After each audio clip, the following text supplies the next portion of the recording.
सलाम, नमस्ते, आदाब। आप जुड़े हुए हैं पथमाता डेमोक्रेसी से। और ये हमारा साप्ताहिक कार्यक्रम है जिसमें हम किसी किताब पर चर्चा करते हैं। हर बार हम एक नई किताब लेके आपके सामने प्रस्तुत होते हैं। तो पिछले हफ्ते किसी कारणवश से हम बात नहीं कर पाए थे। हमें एक था डॉक्टर, एक था संत किताब पर बात करनी थी। अरुंधति राय जी ने इस किताब को लिखा है। इस किताब से मेरी पहचान ऐसे हुई कि जामिया में अरुंधति राय इस किताब के प्रमोशन के लिए आई हुई थी, लॉन्च था। तो उस दौरान मैंने अरुंधति राय को देखा भी, उनको सुना भी। लेकिन उस दौरान मैं उनसे सहमत नहीं था। वजह यह थी कि हमारा जो सिलेबस है उसमें महात्मा गांधी जी को बहुत महान बताया गया। तो उन बातों को हजम करना थोड़ा मुश्किल हो जाता था, जो वो बता रही थी, अपनी बुक में बता रही थी या अपनी स्पीच में जो गांधी जी के बारे में बता रही थी। तो पहले मेरे दिमाग में यही आया कि वो बातें पूरी तरह सच नहीं होगी, या इसका कुछ दूसरा भी पहलू होना चाहिए, इस किताब का कुछ दूसरा पहलू होना चाहिए।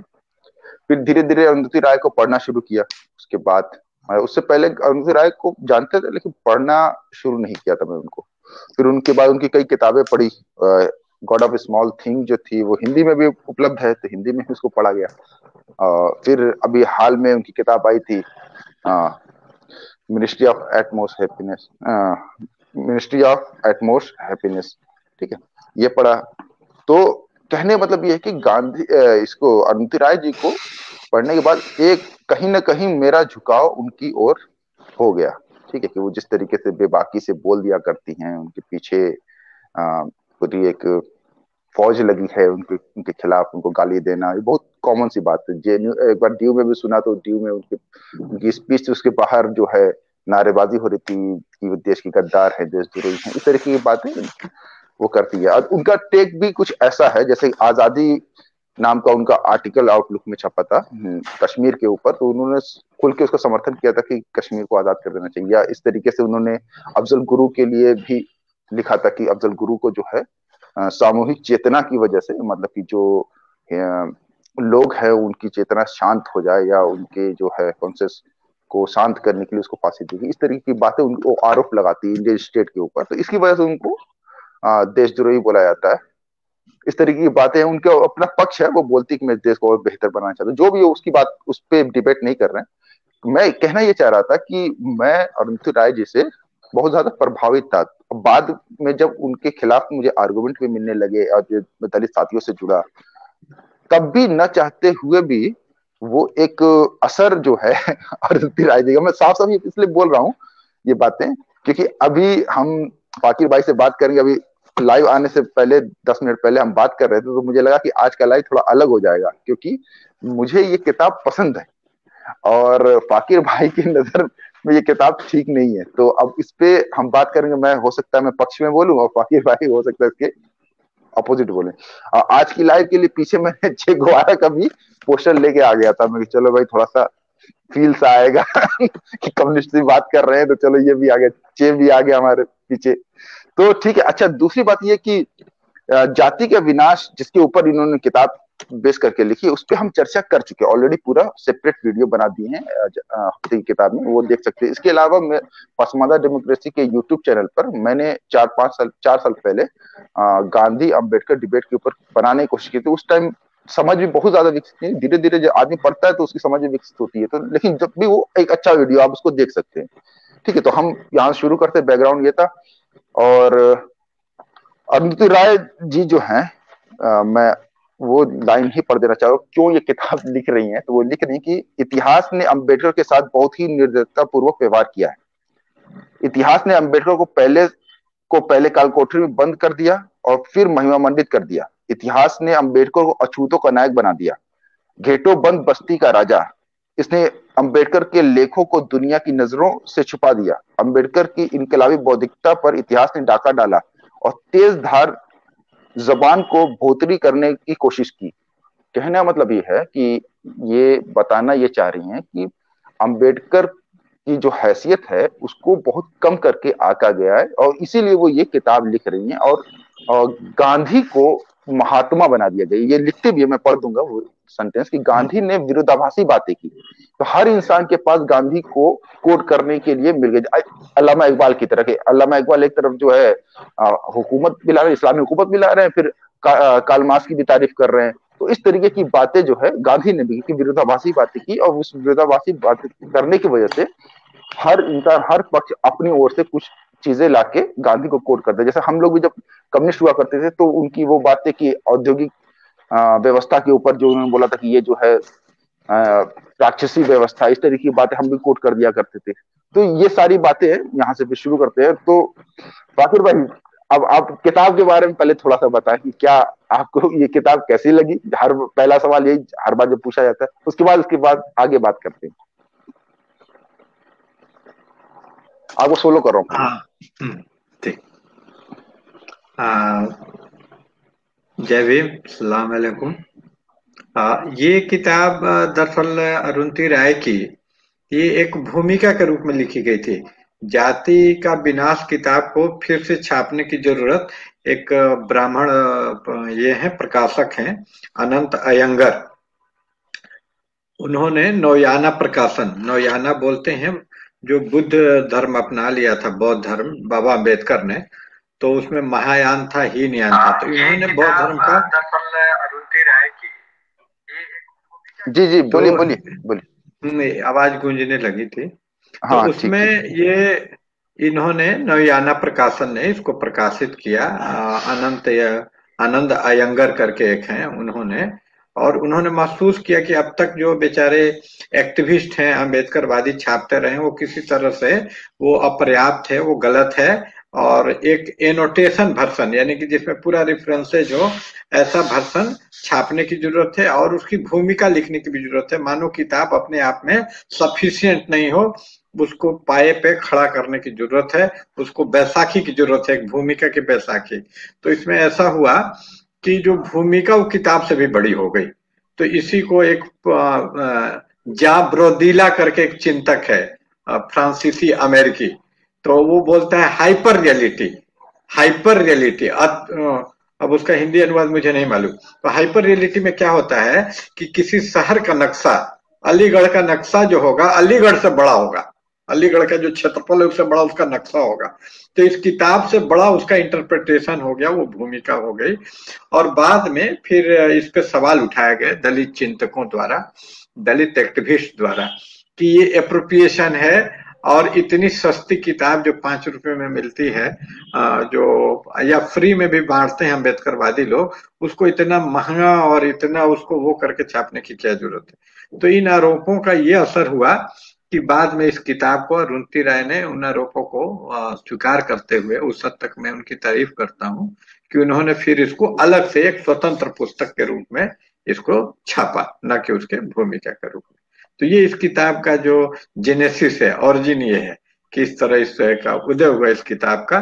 जो पहले जो फॉर्म था, और उसमें दिक्कत कई सारी हुई थी कि लेखक के नाम में अंबेडकर का नाम आके, तो जो बोलती हैं, ये क्या नाम है, अरुंधति राय आरोप लगाती हैं कि लोगों ने, इतिहास ने न्याय नहीं किया। तो सबसे बड़ा अन्याय खुद अरुंधति राय ने किया कि किताब का नाम में अंबेडकर का नाम प्रमुख आना चाहिए था, और जब भी सर्च किया जाता था तो किताब के लेखक के रूप में नाम आता था का। तो जो खुद इतना अंबेडकर के पर अन्याय करे, तो ये सब सवाल फिर इन पे उठे थे अरुंधति राय के ऊपर में। एप्रोप्रिएशन शब्द का यूज किया क्या कि ये बाबा अंबेडकर को एप्रोप्रिएट कर रही हैं, और नॉलेज प्रोडक्शन को कंट्रोल कर रही हैं कि अपने एक स्वतंत्र से प्रतिरोध है दलितों का अपना, तो उसको कंट्रोल करने का, उसको अपने अधिकार में लेने का, क्योंकि वो ब्राह्मण है अरुंधति राय, तो एक ब्राह्मण द्वारा ऐसी कोशिश है, इस तरह से देखा गया। अच्छा, अब मैं इस पे दोबारा से वही सवाल लेके आता हूँ। हम हमारे ये बात की जाती, कई बार हमने बात की थी कि अगर कोई एक ब्राह्मण पैदा हुआ है तो अब जरूरी तो है नहीं कि मतलब कि वो जो है जिंदगी भर अपनी उसी आइडेंटिटी, जैसे अरुंधति राय इसका जवाब दे रही है। दिलीप सिंह मंडल का मैंने बोला भी था कि दिलीप सिंह मंडल और अरुंधति राय के डिबेट देखने के लिए, तो उसमें अरुंधति राय ये बात बोलती है कि ऐसा है कि हम मैंने फेस किया है, वो चीज फेस किया कि मुझे जो है मेरी माँ ने शादी के लिए बरामद थे, फिर हम आउटकास्ट कर दिए गए, ठीक है, हमको कभी शादी ब्याह में बुलाया नहीं गया। और इस तरीके से मैंने भी वो चीज, वो दर्द झेला है कि किस तरीके से आपको जात बाहर किया जाता है, इस तरीके की ये बात वो बोलती भी है।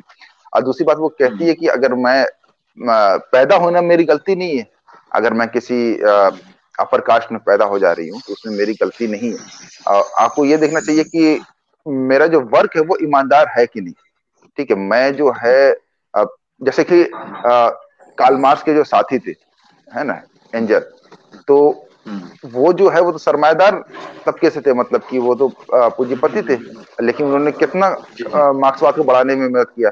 और खुद मार्क्स जो थे वो भी मजदूर कहाँ थे, ज्यादातर जो मार्क्सवादी नेता रहे वो सब मजदूर नहीं थे, लेकिन उन्होंने मजदूरों के हित की बात की। तो मैं कहना ये चाह रहा हूँ, मैं घुमा के वही बात कहना चाह रहा हूँ कि अगर वो ब्राह्मण है ये है, तो फिर अगर वो काम कर रही हैं, ये इस किताब के रूप में अगर वो लेके आई है डेटा, अभी उन डेटा पे भी बात किया जाएगा, तो फिर जो है उनको कैसे उनको काउंटर किया जाए। क्यों सॉफ्ट कॉर्नर, आप कह रहे थे कि सॉफ्ट कॉर्नर पैदा हो गया मेरे दिल में, तो सॉफ्ट कॉर्नर क्यों न पैदा हो उनके इस काम की वजह से, ये पूछना चाह रहा हूँ।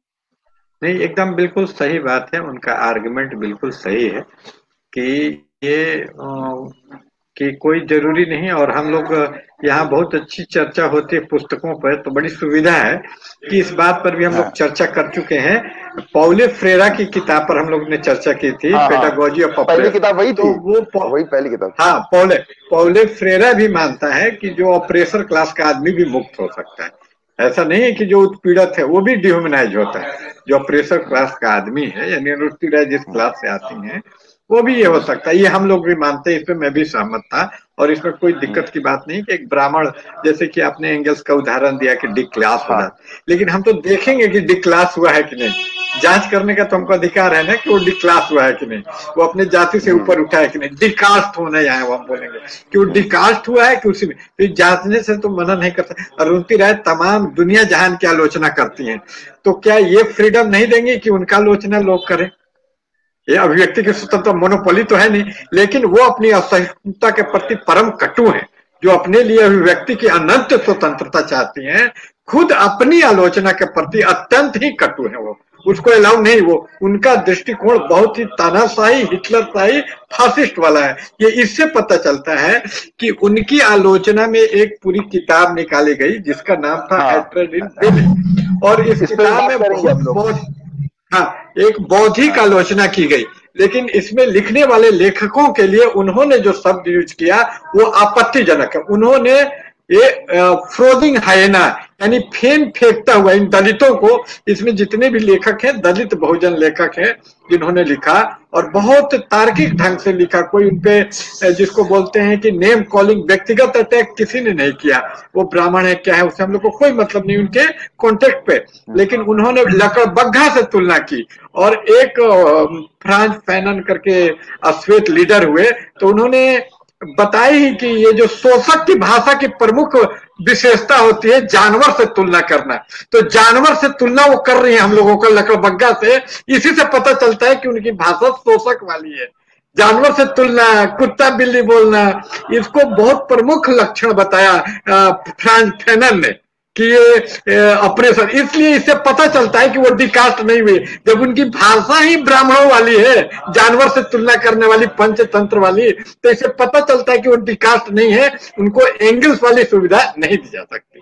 जी अच्छा, वो फेनन से याद आया कि हम जो है फेनन की किताब पर भी हम लोग बात करना चाह रहे थे, है ना? तो आप तो वो मैंने मुझे मिली नहीं, तो मैंने उसको जेरोक्स करा लिया है ब्लैक स्किन।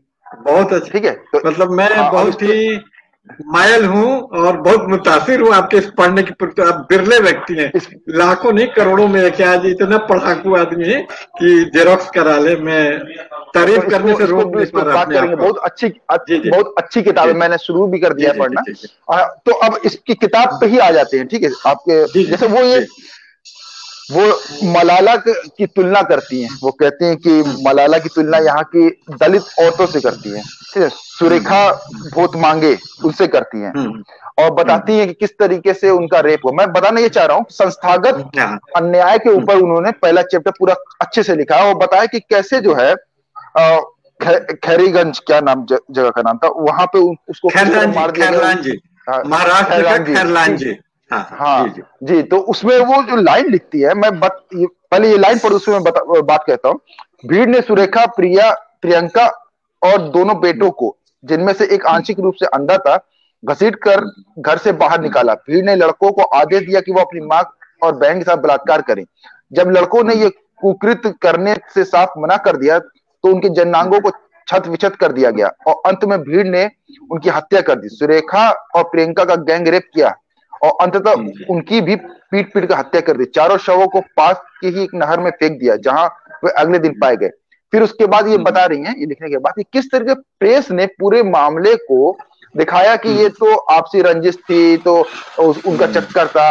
और फिर हम ये देखते हैं कि जब भी दलितों का रेप होता है, अभी भी घटना ऐसे आ रही है, तो पहली रिपोर्टिंग ऐसी ही होती है कि जैसे कि ये बस एक नॉर्मल घटना थी, अड़ोस पड़ोस घटना थी, या बलात्कार होने से सबसे पहले इनकार किया जाता है।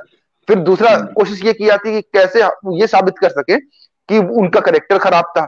तो इसी को आगे बढ़ाते हुए वो करती है कि भारत में जो जितने प्रेस है, वो प्रेस में भले सौड़ जो है वो काम कर रहे हो, दलित ना काम कर रहे हो, लेकिन उनके जो मालिक है वो सारे बनिया है।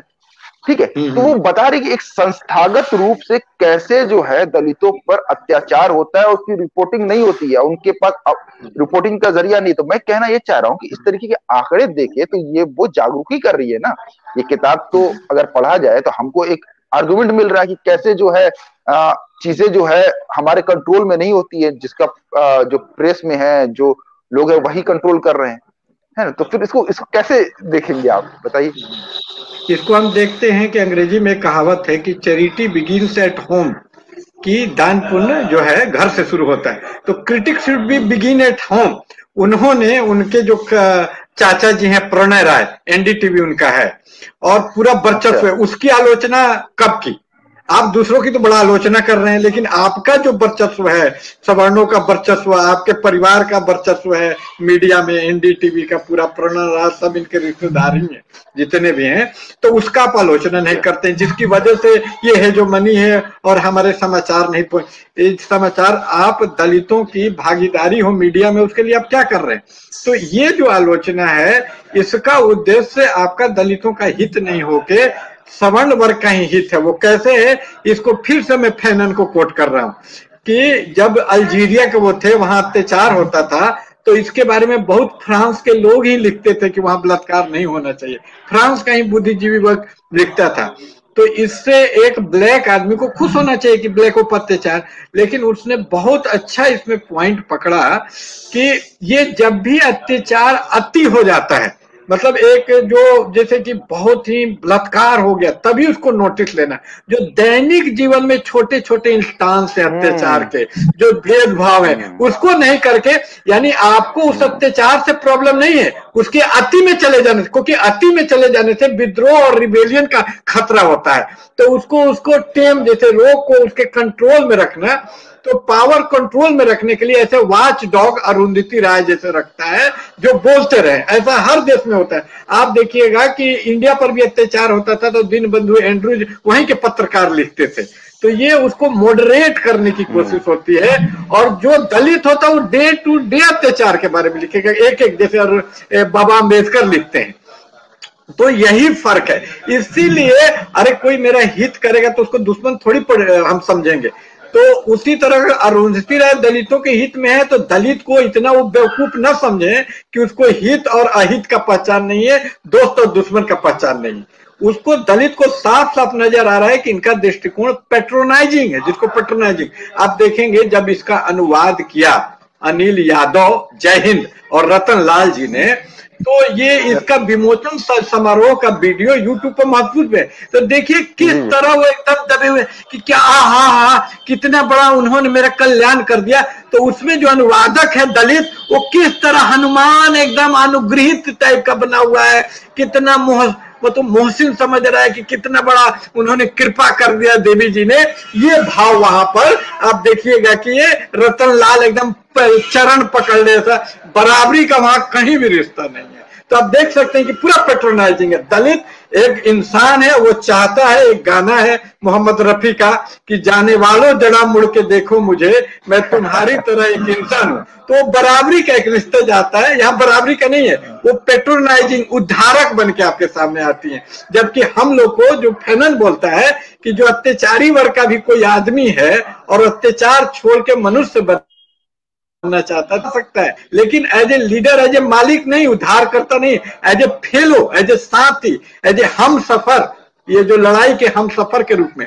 तो चूंकि अरुंधति राय हम सफर के रूप में नहीं आती, उद्धारक के रूप में। आप उस वीडियो को देख लीजिए, मेरी बात समझ में आ जाती कि अनिल जी और रतन जी किस तरह अनुग्रहित हैं, झुके हुए हैं। उनका संबंध अरुंधति राय से बराबरी वाला बिल्कुल नहीं है, अनुग्रहित वाला। किसी ने जैसे सामंत पहले बख्शीश दे देते थे, उपकार कर देते थे, वो वाला है। ये स्पष्ट हो जाएगा, वो वीडियो यूट्यूब पे आप देख लीजिए उसके उद्घाटन। रतन लाल जी मुझे लगता है इस पर कमेंट करेंगे, हमारी उनसे मुलाकात भी है, अली अनवर जी की यहाँ कई बार 2-3 बार मुलाकात है, और रतन लाल जी इस पे मुझे लगता है कमेंट करेंगे जो आपने बोल रहे हैं। वीडियो खैर मौजूद है, दोनों वीडियो मौजूद है, और दोनों वीडियो इसको देख सकते हैं।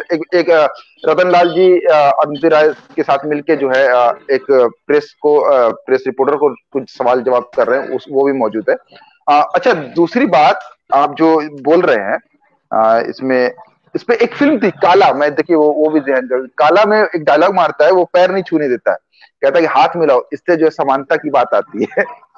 ठीक है, क्योंकि वो अम्बेडकर से मुतासिर पिक्चर थी। अच्छा, मैं ये कहना चाह रहा हूँ, अब जो है दीपांकर गुप्ता को वो कोट करती है, वो कहती है कि जो भारत के समाजशास्त्री हैं वो लोग जो है किस तरीके से इस जाति व्यवस्था को छुपा के रखना चाहते हैं। तो वो इस पे बोल रही हैं कि 2001 में रंग भेद पर डरबन में एक सम्मेलन हुआ था, और उसमें दीपांकर गुप्ता जो थे, उन्होंने कैसे जो है दीपांकर गुप्ता ने उसको कहा कि ये हमारा आंतरिक मामला है, आप जातिवाद पे या जाति व्यवस्था पे ना बोलें। तो भारत के समाजशास्त्रियों के ऊपर कुछ बोलिए आप, उसको उनको कैसे देखते हैं?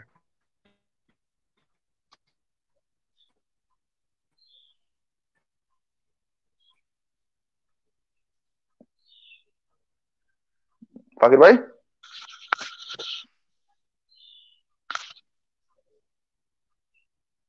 हेलो, लगता है फाकिर भाई।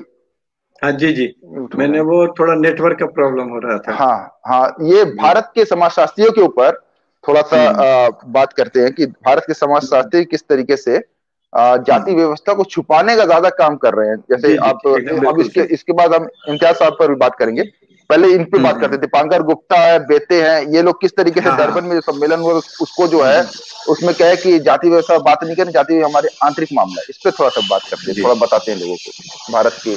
आपको सोलो कर रहा हूँ।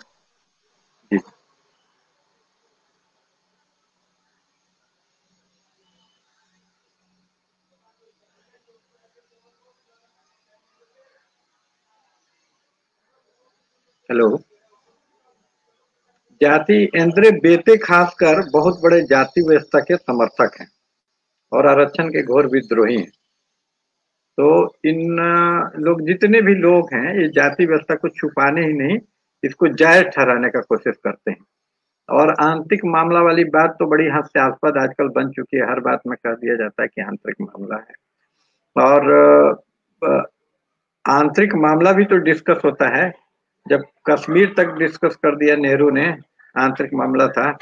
तो उसमें ये आप देखेंगे कि जाति व्यवस्था या रेसिज्म को भी आंतरिक मामला करके अफ्रीका का, इंग्लैंड का, इससे बचा जा सकता था। तो जो मनुष्य से संबंधित होती है, जो ह्यूमन राइट से संबंधित चीज है, उसको आप आंतरिक मामला करके खारिज नहीं कर सकते। और आपको अगर डर नहीं है, जाति इतनी अच्छी व्यवस्था है, तो उस पर बहस करने से आपको कोई दिक्कत भी नहीं होनी चाहिए। तो ये जो हसस होता है, साइलेंसिंग की कोशिश होती है कि उस पर चर्चा ना हो, और जाति पे चर्चा को बड़ा बुरा समझा जाता है, ये सिर्फ और सिर्फ जाति व्यवस्था को कायम करने के लिए जो यथास्थितिवादी दृष्टिकोण है उसी का प्रचारक है। तो भारतीय समाजशास्त्री को समाजशास्त्री ही कहना बेकार है। समाजशास्त्री का एक न्यूनतम जो ईमानदारी होना चाहिए, यहाँ के किसी भी समाजशास्त्री में नहीं है। उसको समाजशास्त्री का योग्य ही नहीं है मेरे हिसाब से। उसको समाजशास्त्री ये सिर्फ और सिर्फ अपने पहुंच और पैरवी, इनमें कोई मेरिट नहीं है, उसकी वजह से पहुंचे हुए हैं, सत्ता की वजह से पहुंचे हुए हैं। इनमें कोई स्कॉलरशिप या किसी तरह का जैसे लेवी स्ट्रॉस वगैरह में है वैसा कुछ नहीं है इनमें।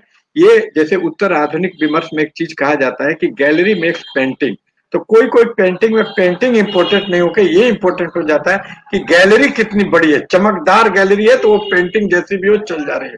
तो चूंकि इनके पास सत्ता की चमक है, ये आंद्रे बेते वगैरह कांग्रेस के बड़े नजदीक थे और बड़े बड़े पोस्ट पे बेते वगैरह को रखा कांग्रेस ने, जो भी और भी जो भी लोग हैं। तो ये डरबन वगैरह में जो चर्चा नहीं होने दिए, तो ये पूरी तरह से घाव को छुपाने का ये बड़ा बेवकूफाना चीज है। किसी चीज को आप छुपाएंगे डॉक्टर से तो ठीक थोड़ी ठीक हो जाएगा। तो चूंकि ये हितों का सवाल होता है, इसमें कोई राय वगैरह के नहीं, क्योंकि उनके हित जाति प्रथा के खात्मे, जाति के विनाश जो आज चर्चा का भी विषय है उसके खिलाफ है। जाति से उनको इतना सुविधा मिल रहा है तो जाति को क्यों छोड़ना चाहेंगे। तो वो जाति का विनाश वगैरह कतई नहीं चाहते हैं, इसलिए जाति पर चर्चा भी नहीं चाहेंगे। बहुत स्पष्ट और सिंपल बात है, ये सिंपली हितों से संबंधित है। और बेटे की भी माँ ब्राह्मण थी, पिताजी फ्रेंच थे, तो वो मिक्स ऑरिजिन के हैं, तो वो अपने आप को ब्राह्मण मानते थे बेटे साहब। यहाँ दिल्ली में ही पढ़ाते थे, मैं जानता हूँ उसको। वो चंदन नगर के थे रहने वाले, हावड़ा से 10-15 किलोमीटर दूर जगह है फ्रेंच कॉलोनी चंदन नगर, वहीं के रहने वाले हैं बेटे। और बेटे पूरी तरह प्रतिक्रियावादी, घोर दलित विरोधी व्यक्ति, आरक्षण विरोधी। इस युग में जो आरक्षण का विरोधी करे, तो जिस आदमी को एफर्मेटिव एक्शन यानी आरक्षण के बारे में भी समझ नहीं है तो वो कितना भोंदू होगा, आप कल्पना कर सकते हैं कि जब पूरे विश्व में आरक्षण को यूनिवर्सल यानी पूरी तरह एक्सेप्टेंस प्राप्त हो चुका है, पश्चिम में शायद ही कोई आदमी एफर्मेटिव एक्शन का विरोध करता है। इसको न्याय की एक अनिवार्य और स्वीकृत, मतलब कहीं भी आप अमेरिका चले जाइए, एक सिंगल आदमी इसका विरोध करने वाला नहीं मिलेगा, क्योंकि ये एकदम न्यूनतम। जैसे आज कोई भी रेसिज्म का समर्थन सार्वजनिक मंच पे नहीं कर सकता। कुछ चीजें विकास के साथ ये अस्थायी मान्यता प्राप्त हो चुकी है। तो आज सोशल जस्टिस को हर आदमी स्वीकार करता है। किसी ने कितना ये बीजेपी विरोध करती है ये भी सार्वजनिक मंच पे नहीं कर सकते। कर सकते हैं क्या हमारे प्रधानमंत्री कोई? तो जो सामाजिक न्याय को सार्वजनिक मान्यता प्राप्त है, मतलब एक दक्षिण पंथी भी नहीं बोल सकता, उसके ये इतने खिलाफ हैं बेटे वगैरह। तो इनकी समझ बहुत भोथरी है, इससे यही पता चलता। अच्छा, मैं चर्चा होनी चाहिए। एक बात जोड़ना, हाँ मैं इसी पे बात जोड़ रही कि कई बार बोला जाता है कि ये छुआछूत कहाँ, या यहाँ पर हमारे समाज में नहीं है, या हमारी जगह पे नहीं है, हमारे संस्थान में नहीं है। तो इसमें एक जो आंकड़े दिए हैं वो इम्पोर्टेंट आंकड़े हैं। वो बताते हैं कि जब जेएनयू का डेटा आया कि जाति के हिसाब से कि कौन कौन सी जाति वहां पे कितनी है, तो आश्चर्यजनक डेटा आया कि वहां पे जो 7.5% एसटी और दलित का होना चाहिए उससे भी कम जो वहां पे 15%, उससे भी बहुत कम जो है वहां पर स्टाफ में जो है टीचर है। तो और जेएनयू जो है सामाजिक न्याय की लड़ाई, तो सबको लगता है कि जेएनयू में तो सामाजिक न्याय इतना ज्यादा है, वहां के लोग इतना ज्यादा बोलते हैं, तो वहां पर तो प्रतिशत कम होना नहीं चाहिए था।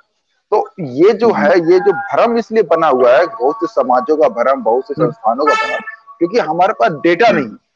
अगर जिस तरह हम अभी बात कर रहे थे कुछ दिन पहले, दो शादियों के ऊपर बात चली थी, तो मैंने ऐसे मजाहिया अंदाज में पूछा था कि दो शादी क्यों होनी चाहिए, तो उसपे लोगों ने सीरियस जवाब दिया। उसमें कुछ आंकड़े भी दिए कि मुसलमानों में दो शादियां नहीं होती। तो मैंने कहा कि पसमादा समाज में नहीं होती, इसका आंकड़े क्या है? तो मैंने कहा कि देखो अभी आंदोलन बढ़ रहा है, हिंदुओं में जिस जातिवाद वाइज जो है डेटा मौजूद है, अभी मुसलमानों में वो शुरू नहीं हुआ है।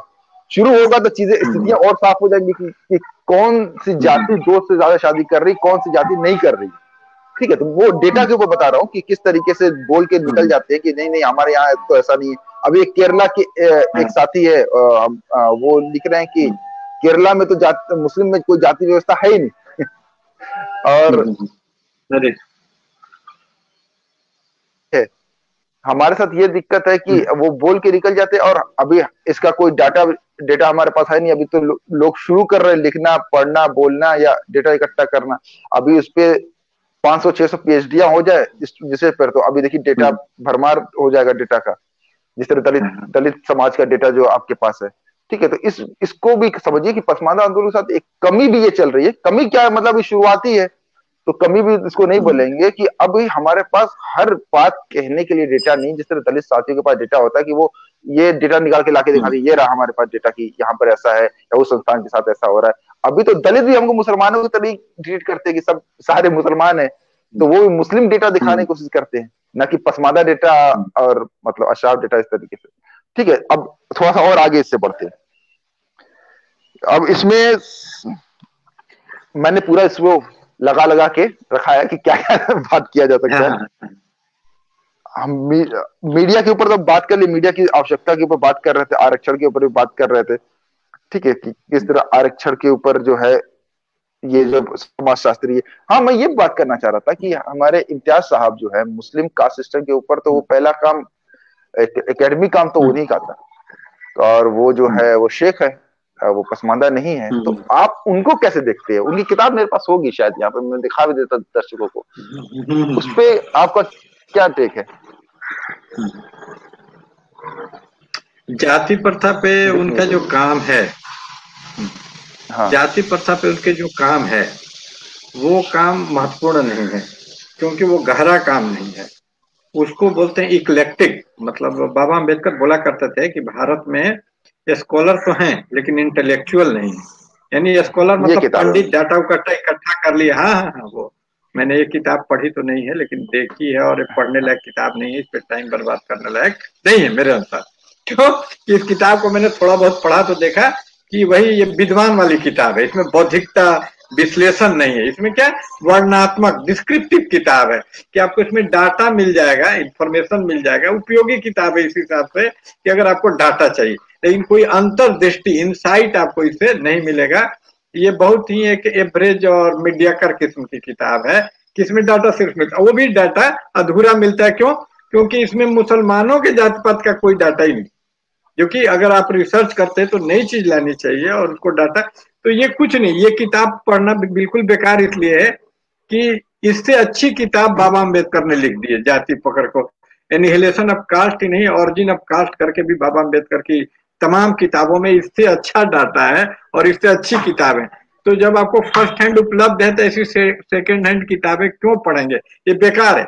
मतलब एक शेर है कि अब तुम आई हो तो क्या आई हो, जैसे अरुंधति राय ने लिखा, बहुत सही लिखा, उनकी बात कोई गलत नहीं है कि मीडिया में हमारी जगह नहीं है, लेकिन वो जो समय चुना, जैसे अभी हम लोग पसमानदा के लिए लड़ रहे हैं, तो अभी वो कुछ बोले तो मैं उनकी तारीफ करूंगा, लेकिन हम लोग जब बोल के स्टैब्लिश हो जाए तब वो आए बोलने के लिए, तो फिर हम खुश नहीं होंगे, क्योंकि फिर वही हाल होगा कि अब तुम आई हो तो क्या आई हो, कि जब समय बीत जाता है ना तब आने का।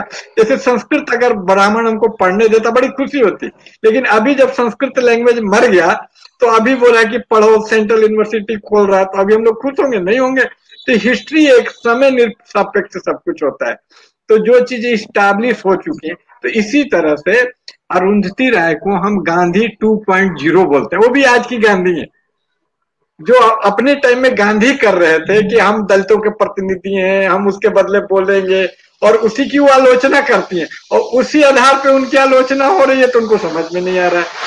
तो ये जितने इम्तियाज अहमद ये सब लिख रहे हैं, सेकंड हैंड राइटर है, मतलब अप्रोप्रिएट करके लिख रहे हैं, जो बाबा अम्बेडकर हम लोगों ने लिख दिया, तो उसमें ओरिजिनल मौलिकता नहीं है। कोई भी लिख सकता है मौलिक, अगर वो मौलिक लिखते तो हम प्रशंसा करते, लेकिन बहुत ही सेकेंड हैंड बड़ा मीडिया मैं थोड़ा सा टोकूंगा कि कहा जाता है मैं कि इस किताब के बाद या इम्तियाज साहब की इस रिसर्च के बाद जो है पसमानदा के ऊपर एकेडमी का ध्यान गया, उससे पहले ध्यान भी नहीं गया था।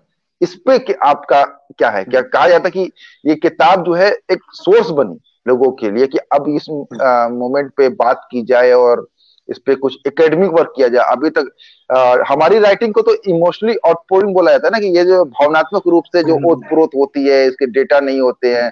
फैयाज भाई को तो कहा जाता है कि ये तो खाली झूठ बोलता है 24 घंटे तो इस तरीके से, या हमारे वकार भाई को भी बोला जाता है कि वो जो है इस तरीके की बात करते हैं जिसका कोई लिंक नहीं है। तो आप इसको कैसे देख रहे हैं, इस किताब?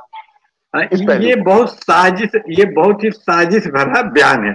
इस तरह का एकेडमिक राइटिंग वही कर सकता है जिसका एकेडमिक प्रोडक्शन ऑफ नॉलेज, ज्ञान के उत्पादन के साधनों पे कब्जा है।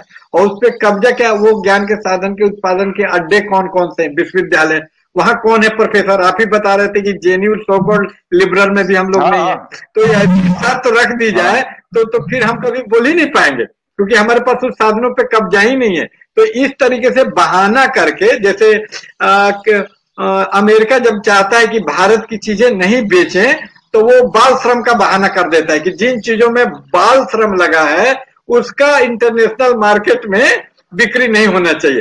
तो भारत गरीब कंट्री होने के कारण श्रम कानूनों को ठीक ठीक लागू नहीं करवा पाता है। तो इस तरह बहाना करके ह्यूमन राइट्स को, जिस तरह अमेरिका क्या करता है, आपका मार्केट में सामान ही नहीं बेचने देता, उसी तरह ये एकेडमिक एक्यूरेसी, सटीकता वगैरह का बहाना लेके, हम नहीं बोलते हैं कि सटीक नहीं होना चाहिए, लेकिन इन बहानों से हम लोग की आवाज, जुबान जो खुल गई है उसको फिर से काटने की कोशिश है। ये देखने में बड़ा इनोसेंट बात लगती है, लेकिन आप ध्यान से सोचिए कि ये शर्तें अगर आमद कर दी जाए, हम लोगों पे लागू कर दी जाए, तो एक भी हम लोग लिख पाएंगे, क्योंकि हमारे उन संसाधनों पे भी कब्जा ही नहीं है। धीरे धीरे कब्जा होगा, न हम विश्वविद्यालय है, न उस एकेडमिक राइटिंग का।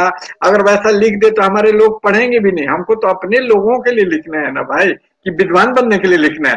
तो हम गडेरिया से बात कर रहे हैं तो उसकी भाषा में करेंगे। तो इसलिए हम लोग जो बोलते हैं वो, और ये ऐसा नहीं है इन लोगों को कोई ज्ञान नहीं है, ये जो हम लोग बोलते हैं उसी की ज्यादा प्रशंसा की गई है। एक फ्रेंच विद्वान है जूलिया क्रिस्टेवा, उत्तर आधुनिक विद्वान है। तो उन्होंने भाषा को दो पार्ट में बांटा, effective language and symbolic language.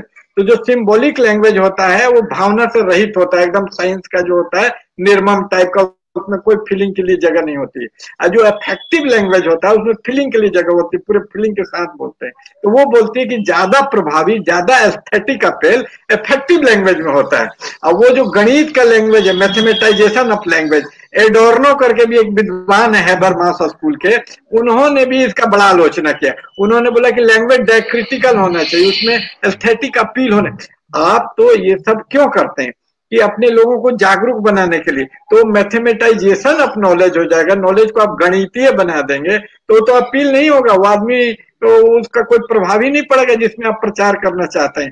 तो ये इफेक्टिव, और ये जो विद्वता वाली लैंग्वेज होती है, पेडेंटिक लैंग्वेज, ये सबसे बेकार होती है। इसीलिए किसी ने कहा कि विश्वविद्यालय ज्ञान के कब्रगाह हैं, और ये लोग उस कब्रगाह के केयर टेकर हैं, इम्तियाज अहमद वगैरह।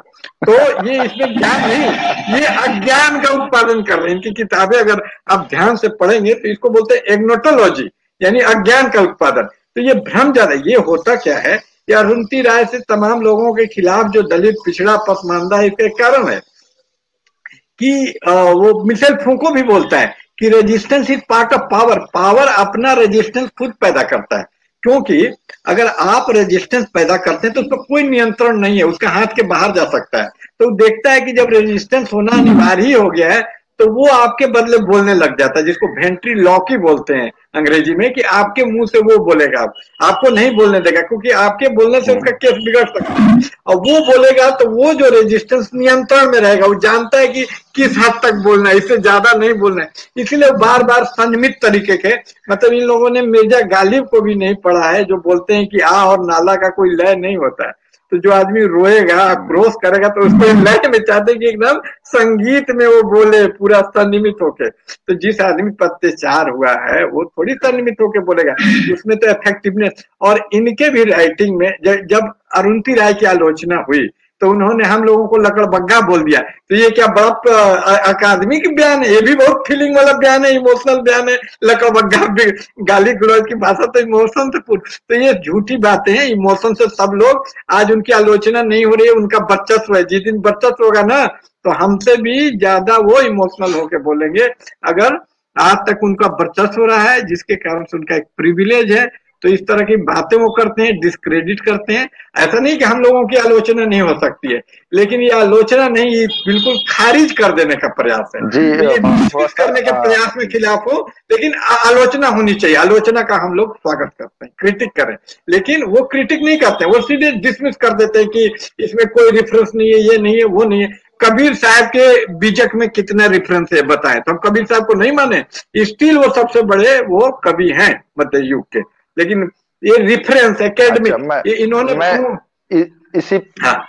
इसी पर मैंने एक बार लिखा था, उर्दू के ऊपर ही लिखा था मैंने, कि उर्दू में जो है मैं देखता हूँ कि मेरे यहाँ के जो अंसारी हैं या कि फिर जो राइन है, तो वो लोग अपने पेशे के ऊपर नहीं लिखते या अपनी समस्याओं के ऊपर नहीं लिखते, वो भी महबूब की कमर और उसकी जुल्फुल पे लिखते। ठीक है, ये भावना है, हर इंसान के अंदर ये भावना हाँ। होती है और लोग लिखना चाहते हैं, लेकिन ये मुख्यतः जिस समाज से आ रहे हैं, जिस समस्या को डे टू डे फेस कर रहे हैं, उससे पलायन कर जाते हैं। ठीक है, एक मैं देखा हूं कि ज्यादातर लड़के जो थोड़ा सा लिबरल बनने की कोशिश करते हैं, तो वो फिर क्या करते हैं कि वो अध्यात्म की ओर चले जाते हैं, ईश्वर के हाँ, खिलाफ हाँ, लिखने हाँ। लगते हैं, ऐसी रचनाएं करने लगते हैं। रूम, तो मैं हाँ, हाँ, उनसे हाँ, पूछता था कि हाँ। तुम इतने बागी हो गए हो कि तुम ईश्वर के खिलाफ लिख रहे हो, अच्छी बात है, बहुत अच्छी बात। तुम सैयदवाद के खिलाफ लिख के दिखाओ तो मैं मानू तुमको। तुम अल्लाह के खिलाफ लिखना आसान है, सैयदवाद के खिलाफ लिखना मुश्किल है। ठीक है, बहुत तो मैं इंपॉर्टेंट उससे पॉइंट लगता मैं है। कई बार कोशिश भी किया, मैं कि तुम मैं कहा कि लिखो भाई, मैं देखना चाहता हूँ। फिर उसने एक दिन जब मैंने बहुत जोर लगा लिया, उसने एक बार कहा कि अगर मैं लिख दिया तो फिर मुझे जो है मुशायरों में नहीं बुलाया जाएगा। मुझे जो है छोटे मोटे जो अभी मिल रहा है, ऑफर मिल रहा है, वो नहीं नहीं है, क्योंकि वो सब वही लोग तो है इंतजामिया में।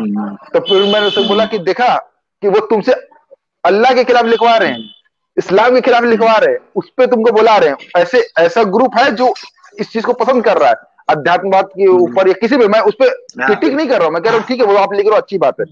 मैं ये कह रहा हूँ कि तुम जो है ग्राउंड रियलिटी पे लिखना चाह रहे हो, तो तुमको जो है नकार दिया जा रहा है। तो इसको समझो कि कौन पावरफुल है, कौन, जैसे हेजेमनी हम पढ़ते हैं ना कि कौन किसकी हेजेमनी से हाँ। इससे साबित होता है कि कौन आपको क्रिटिक करने नहीं दे रहा है, किसकी आप आलोचना नहीं कर पा रहे हैं। ठीक है, जी, तो जी। अब ये वाली बात जो आप उसी बात में मैं इस बात को जोड़ा हूं।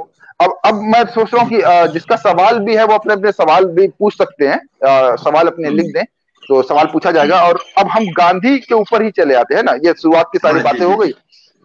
जी। एक चीज और मैं मजेदार बोल रहा हूँ, अच्छा, एक तो अब इम्तियाज साहब को और रतनलाल जी को दोनों को बोले तो दोनों ही हमारा शो देख, रतनलाल जी को नहीं पर इम्तियाज साहब को मैं भेज दिया करता इनविटेशन, तो वो सुन रहे होंगे तो फिर वो उनका जवाब भी आएगा। अच्छा, दूसरी बात हाँ, मैं ये कह रहा हूँ कि बिल्कुल। गांधी के ऊपर एक बार जो अपूर्वानंद जी का एक वीडियो है यूट्यूब पर कि गांधी के अंतिम हाँ। दिन, तो वो बताते कि गांधी किस तरीके से अपने आप को रिफाइन किए, वो बोले कि क्या क्या उनके अंदर गलत थी, तो वो सब बोले। तो इस पे अरुंधति राय जी एक टेक लेती हैं, जो कहती है कि जब वो राजनीति में थे, जब उनका प्रभाव था, जब वो कांग्रेस की दिशा तय कर रहे थे, तब वो जातिवाद का समर्थन कर रहे थे, और हाँ, अंत बिल्कुल। में वो जातिवाद को वर्ण व्यवस्था में बदलने की बात करने लगे, और अंत में और भी जो हाँ। किए तो वो उस वक्त किए जब उनका राजनीतिक प्रभाव न के बराबर था। ठीक है, वो अपूर्वानंद जी का एक तरीके से वो काउंटर है। लेकिन मैं बोलना ये चाह रहा हूँ कि अपूर्वानंद जी से मेरी बात भी हुई है, हम लोग उनका इंटरव्यू भी लिए हैं, वो ये बोल रहे हैं गांधी के ऊपर कि एक इंसान सीखता है, तो गांधी भी सीखे, गांधी लगातार लिखते कि मैं लगातार सीखता हूं, और फिर उनके अंदर वो सुधार आया। वो पहले हो सकता है कि वो थे उस तरीके से मतलब जातिवादी थे क्योंकि अपब्रिंगिंग ऐसे हुई, लेकिन बाद में वो सीखे और अपने आप को बदले। इस पे आपका क्या कहना कि कोई इंसान सीख के भी तो बदल सकता है, तो गांधी को क्यों नहीं इस बात का दिया जाए, सर, बेनिफिट ऑफ डाउट क्यों नहीं दिया जाए कि वो भी सीख के बदले, बाद में बदल इसमें गए, दो पहले बातें हैं। एक नहीं बात उनको से मैं पता था। सहमत हूँ, हाँ। इसमें जो प्रीमाइस है और निष्कर्ष है, तो जो प्रीमाइस है उससे मैं सहमत हूँ कि एक आदमी बदलता है और एक आदमी बदल ही सकता अपने प्रयास से। और सेकंड बात है कि गांधी बदले थे, तो गांधी बदले थे तथ्यगत रूप से गलत है। गांधी नहीं बदले थे। गांधी अंतिम अंतिम दिनों तक, ये तथ्य है, ऐसे कई सारे लेख मिल जाएंगे, मैं आपको भेज दूंगा जिसको भी चाहिए, कि मरते मरते वक्त उन्होंने वर्णाश्रम धर्म का समर्थन किया। जो आदमी मरते, आप रामायण को माने, महाभारत को माने, गीता को माता बोले और फिर बोले कि हम वर्णाश्रम को नहीं मानते हैं, तो ये बहुत बड़ी हिपोक्रेसी होगी। क्योंकि जो वर्णाश्रम का समर्थन कर रहा है गीता खुलेआम, जो वेद दशम मंडलम पुरुष सूक्त में समर्थन कर रहा है, वो वेद आपको पूजनीय है लेकिन वर्णाश्रम नहीं है। तो अगर जिस तरह बाबा अम्बेडकर जाति की आलोचना करते हैं, तो वेदों की भी आलोचना करते हैं जो उसके समर्थक ग्रंथ हैं, गीता की भी आलोचना करते हैं, क्योंकि आप ऐसा नहीं कर सकते हैं कि उसके समर्थन को। तो ये सब फालतू की बातें हैं। अपूर्वानंद प्योर झूठ बोल रहे हैं, उनमें रंच मात्र भी बौद्धिक ईमानदारी नहीं है। इससे बड़ा बेईमान कथन हो ही नहीं सकता। फिर रह गई बात को, जो वो इसको चेरी पिकिंग बोलते हैं कि अपने मन अनुकूल कुछ तर्क तलाश लिया। तो ये एक 1956 बीबीसी का एक इंटरव्यू है बाबा अम्बेडकर का, 55 का बीबीसी ने इंटरव्यू लिया था। बाबा आप देखे होंगे जरूर, आप काफी अध्ययनशील व्यक्ति हैं, आपसे बातचीत करने के लिए मुझे बहुत अच्छा लगता है, क्योंकि आपको कुछ बोलते हैं आप जानते होते हैं उसको। तो उस इंटरव्यू में बाबा साहब ने 2 इंपॉर्टेंट बातें बोली। पहली इंपॉर्टेंट बात ये बोली कि गांधी अवसरवादी थे, हिपोक्रेट थे। वो अपने अंग्रेजी वाले में, यंग इंडिया में जाति के खिलाफ लिखते थे, क्योंकि उनका ऑडियंस वहां अंग्रेज था, उसको खुश करना था। और जब गुजराती का वही लिखते थे पत्रिका में, तो लिखते थे कि अच्छा है। तो इस तरह के वो चालाक व्यक्ति थे। तो वो ऐसा नहीं कि उनमें इवोल्यूशन हुआ, वो समयानुसार, जिस तरह आज भी भागवत कभी आरक्षण का विरोध कर देते हैं, जब लगता है ओबीसी का वोट घट जाएगा तो समर्थन भी कर देते हैं, नहीं करते हैं।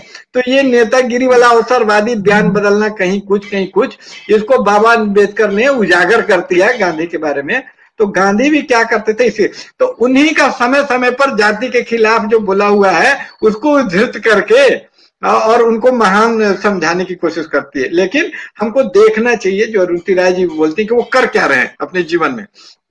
तो इसीलिए अरुंधति राय नहीं हम लोग को पसंद है कि वो जो तर्क करती हैं गलत तर्क करती हैं। मतलब वो भी ये मान ली अपूर्वानंद के बात को कि नहीं बदले, लेकिन उस बदलने का कोई महत्व नहीं था। जबकि सच्ची बात क्या है कि गांधी कभी बदले ही नहीं, वो शुरू से अंत तक लेके, क्योंकि गांधी जिस धर्म को मानते थे उसका नाम है सनातन धर्म, जो परपेचुअल एक समान रहता है, उसमें एवोल्यूशन का कोई परिवर्तन का कंसेप्ट ही नहीं है। तो जो सनातन धर्म का इतना कट्टर समर्थक है वो चेंज हो ही नहीं सकता है, पहले उसको सनातन धर्म छोड़ना होगा। तो क्या सनातन धर्म छोड़ने की कभी गांधी ने घोषणा की? नहीं की। बाबा अम्बेडकर ने की 1956 में कि मैं बौद्ध धर्म। तो जब तक उस चीजों को जो जड़ है, आप सिर्फ पत्ती काटने से एक पेड़ मर जाएगा, जड़ को आपने काटना नहीं।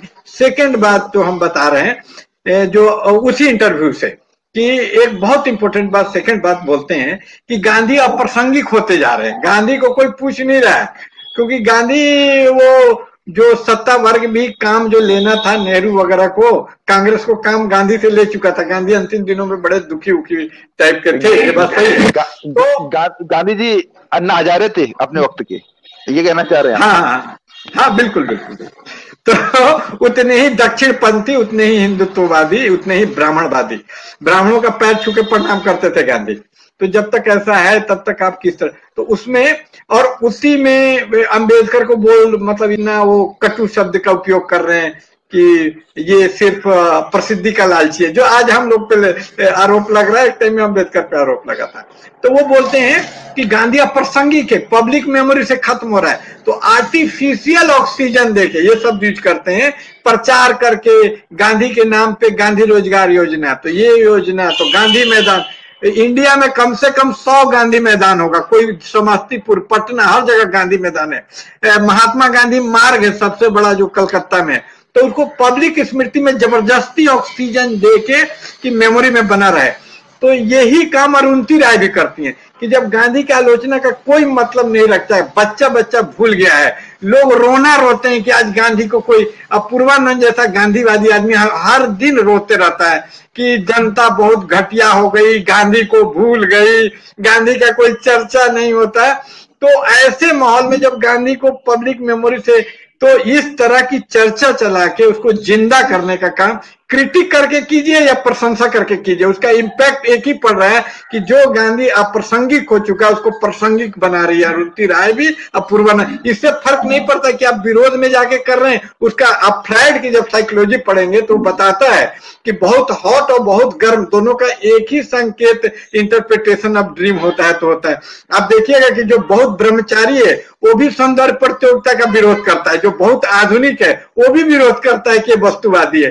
तो दो विपरीत चीज सेम होते हैं। हम लोग फिजिक्स में भी पढ़ते हैं कि बहुत ज्यादा टेम्परेचर कम हो जाता है तो उसको वेरी हॉट टेम्परेचर कहा जाता है। बहुत बौद्ध धर्म का दर्शन भी है कि अपने विपरीत चीज अपने ही उसमें बदल जाता है।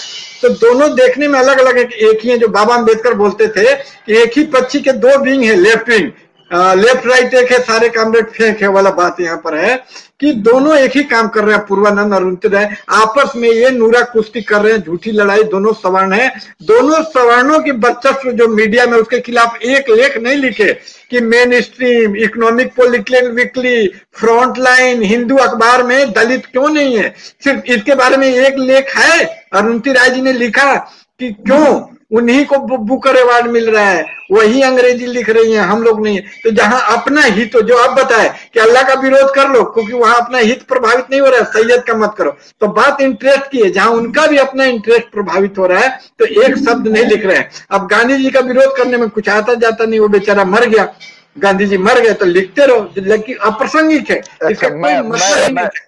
मैं एक जी। बात और कहूंगा, क्योंकि अपूर्वानंद जी ने भी मुझसे ये बात कही थी और भी साथी हैं वो भी बात कह रहे थे कि गांधी जो है, अगर ये देश गांधी के साथ चलना जितना मुश्किल है, गांधी के बिना चलना उससे ज्यादा मुश्किल है।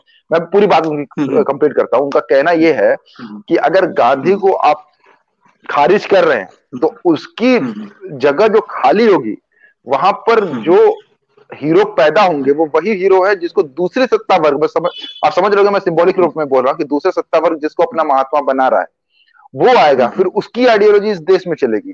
तो क्या आप चाह रहे हैं कि अगर इसको सॉफ्ट भी मान रहे हैं कि सॉफ्ट वो सांप्रदायिक थे या हिंदुत्व की मान रहे, तो आप एक हार्ड कोर को चाह रहे हैं कि उनको रिप्लेस कर दे। तो मतलब गांधी को हटा के फिर हटेगा तो वो स्पेस खाली होगा, उस स्पेस में कौन आ रहा है? तो वो देखिए कि इस वक्त किसको उस स्पेस में डाला जा रहा है। तो वो समझ रहे मेरी बात में क्या बोलना चाह रहा हूँ? हाँ हाँ बिल्कुल समझिए। हाँ जी तो जी बहुत जी। इसको लुई अल्थुसे करके एक मार्क्सवादी चिंतक हुए थे, लुई अल्थुसे फ्रांस में। तो उन्होंने कैपिटल जो किताब है, दास कैपिटल मार्क्स का, वो किसी इंटेलेक्चुअल को, जो अपूर्वानंद जैसे ही इंटेलेक्चुअल फ्रांस में भी थे, उनको समझ ही में नहीं आता था। तो उसने एक टर्म यूज किया, blinded bye their own illusion, अपने ही भ्रम द्वारा अंधे। तो ये अपने ही बाइनरी के भ्रम में, ये जैसे एक आदमी होता है कि उसके अलावा सोच ही नहीं सकता है, उस सवर्ण जो वर्ग है उसके अलावा भी कोई वर्ग अपने बाइनरी, दक्षिण और वाम और इसको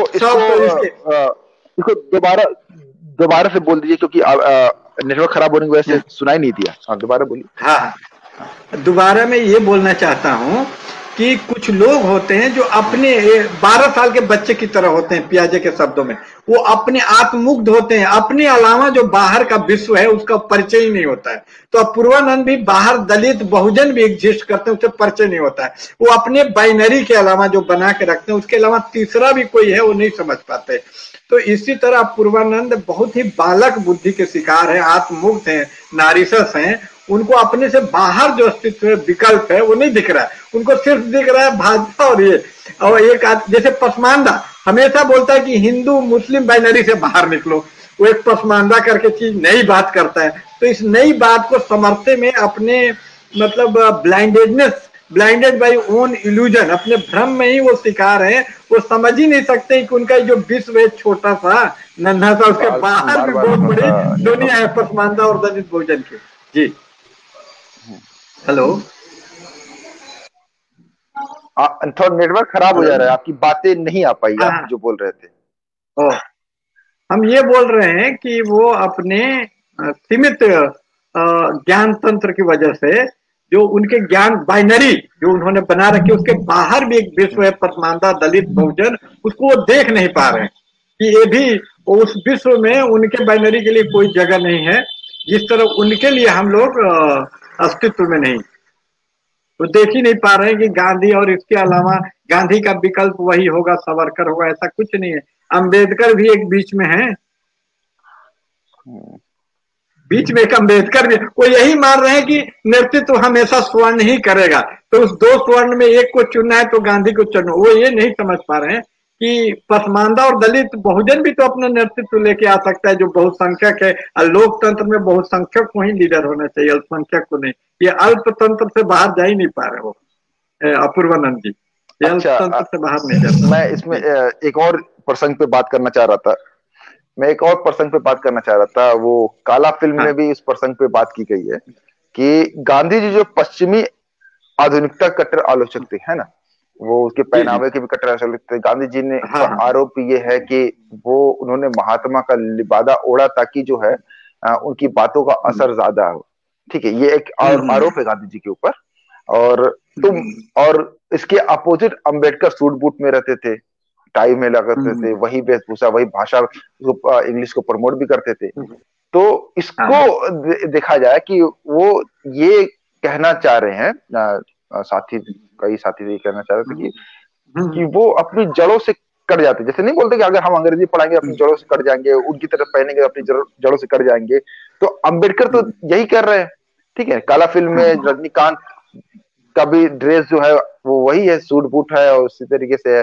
ठीक है, तो मैं कहना ये चाह रहा हूँ कि इसके इस डिबेट को थोड़ा सा समझने की कोशिश करते हैं कि कैसे अंबेडकर पश्चिमी जो लिबास है, जो भाषा, जो रहन सहन, उसके उसके समर्थक थे। ठीक है, जो इस मामले में वो गांधी से जस्ट अपोजिट खड़े हैं। तो इसके महत्व के ऊपर थोड़ा सा मैं बात करना चाह रहा था कि क्यों क्यों अम्बेडकर जी ने इस तरह की बातें बिल्कुल फेक और नकली हैं। हर आदमी पश्चिमी में ही जी रहा है। इसको हैबरमास स्कूल ने बोला कि मॉडर्निटी और मॉडर्निज्म दो अलग अलग चीजें होती हैं। तो मॉडर्न हर आदमी है। आप पश्चिमी विश्वविद्यालय का सिस्टम, कोर्ट का सिस्टम सब आधुनिक है, तो आप अकेला कैसे द्वीप बना लेंगे? लेकिन दृष्टिकोण को आप भले ही परंपरागत और आधुनिक बना सकते हैं कि भाई हम भले, तो ये एक ऑब्जेक्टिव, आधुनिकता एक ऑब्जेक्टिव रियलिटी है जिससे आप बाहर नहीं जा सकते। आप उसमें जिएंगे ही। जैसे हम लोग आधुनिक में कोई मोबाइल छोड़ देगा क्या? पूर्वानंद जी के पास मोबाइल नहीं है, तो उनके बच्चे अंग्रेजी माध्यम में ही पढ़ते होंगे। तो ये एक बहुत फेक और नकली किस्म की बात होती है, ये विश्वसनीय नहीं है। जो गांधी जी लिख रहे हैं, तो होता क्या है कि ये जो इस तरह का लेखन होता है, गांधी जी जैसा आदमी, तो गांधी जी क्या करते हैं कि एक रोल मॉडल बन जाते हैं, दलित तुमको ऐसा बनना है। वो अपने लिए रोल मॉडल नहीं होता है। वो जो लिखा हिंद स्वराज में उन्होंने इस तरह की बातें की कि वो पश्चिमी आधुनिकता के खिलाफ फलाना ठिकाना, लेकिन खुद बैरिस्ट्री पढ़ने गए। अगर वो ईमानदार होते, इतना ही है, तो क्यों भाई खुद बैरिस्टर बनने जा रहे हैं, वकील बनने जा रहे हैं, इंग्लैंड जा रहे हैं, आधुनिक बनने जा रहे हैं और दूसरे को शिक्षा। तो ये बहुत ही हिपोक्रिट किस्म का बिहेवियर गांधी जी का था कि खुद तो दूसरे को बोलते थे कि एक डोम को डोम का काम करना चाहिए, वर्णाश्रम धर्म में रहना चाहिए। तो वो गांधी थे गंध बेचने वाले, तो उनको गंध बेचना चाहिए भाई, बैरिस्ट्री क्यों? तो ये विश्वसनीय बिल्कुल गांधी नहीं है। गांधी के बातों को लफाजी समझ के, मतलब उस पर विश्लेषण का कोई जरूरत, इस सिंपल शब्द में स्पष्टवादी में हूं, वो लफाज है। क्यों? उनके जीवन में वो बिल्कुल नहीं दिखता है। इसके अपेक्षा अम्बेडकर इम्बदकार के जो कथनी करने में फर्क नहीं है। जो कबीर साहब बोलते हैं कि रहनी और करनी एक होना चाहिए, तो उनका रहनी कुछ अलग है, कथनी कुछ अलग है। वकील बन रहे हैं, बनिया होते हुए भी ब्राह्मण का ही सब शिक्षा दीक्षा बात है, ब्राह्मण को अपना ले रहे हैं अपने वर्णाश्रम, और दूसरे डोम वगैरह को बोल रहे हैं कि तुम अपने में ही रहो। तो ये बहुत ही चालाक और धूर्त किस्म का हो गया कि भाई दूसरे को तो आप बोलिएगा कि आधुनिक नहीं बनो, उसी में रहो, हम आधुनिकता का पूरा लो। तो ये किसी भी स्वर्ण का द्वंद होता है। द्वंद इसलिए होता है कि ब्राह्मणवाद या सैयदवाद को बनाने के लिए उसको उसी विचारधारा की जरूरत होती है, पारंपरिक वाली। लेकिन आधुनिकता का फल चीखने के लिए, इसलिए जितने उपन्यास हैं सवर्णों के, ब्राह्मणों के, यूआर अनंत मूर्ति का, उसका ये मेन विषय ही रहता है कि एक आदमी आधुनिक हो चाहे ये हो। विवाहिक विज्ञापन में भी एक सवर्ण युवती क्या लिखती है कि माई डॉटर या इज की कॉम्बिनेशन ऑफ दी बोथ, कि आधुनिकता के साथ है लेकिन दिल उसका पूरा पारंपरिक है। तो इस तरह के गड़बड़ झाला विरोधाभासी देखिएगा वर्णन करेगा वो। जितने मुसलमान मतलब ये भी कि मैं बुरखे में रहती हूँ लेकिन आधुनिक हूँ, ये लिपस्टिक अंदर बुरका, तो इनकी शब्दावली इस तरह की लफाजी और उलझन भरी हुई। लेकिन सच यही है कि सबसे बड़े कंज्यूमर, उपभोक्ता, आधुनिकता का सबसे बड़ा कंज्यूमर यही है। आपको एक दुल्हन तो मिल जाएगी पारंपरिक ड्रेस में, लेकिन जो पठान है वो पूरा जींस पहने रहती है। दिल्ली की जो पठान जितनी मतलब वो लड़कियां मैंने देखा, क्योंकि आधुनिकता ज्यादा अवेलेबल है किसको? सवर्ण वर्ग को। आज विश्वविद्यालय एक आधुनिक संस्था मानते हैं कि नहीं, जो अंग्रेज पश्चिम का उपज है। भारत में तो विश्वविद्यालय नामक इंस्टीट्यूशन नहीं था। इसके सबसे ज्यादा उपभोग करने वाले प्रोफेसर जेएनयू दिल्ली विश्वविद्यालय का पूर्वानंद बने हुए हैं। अब भाषण देते हैं हम लोगों को। धोती, मेरे पापा जब तक जिंदा रहे धोती पहनते थे, लेकिन एक ब्राह्मण को हमने नहीं देखा जो धोती पहनता हो।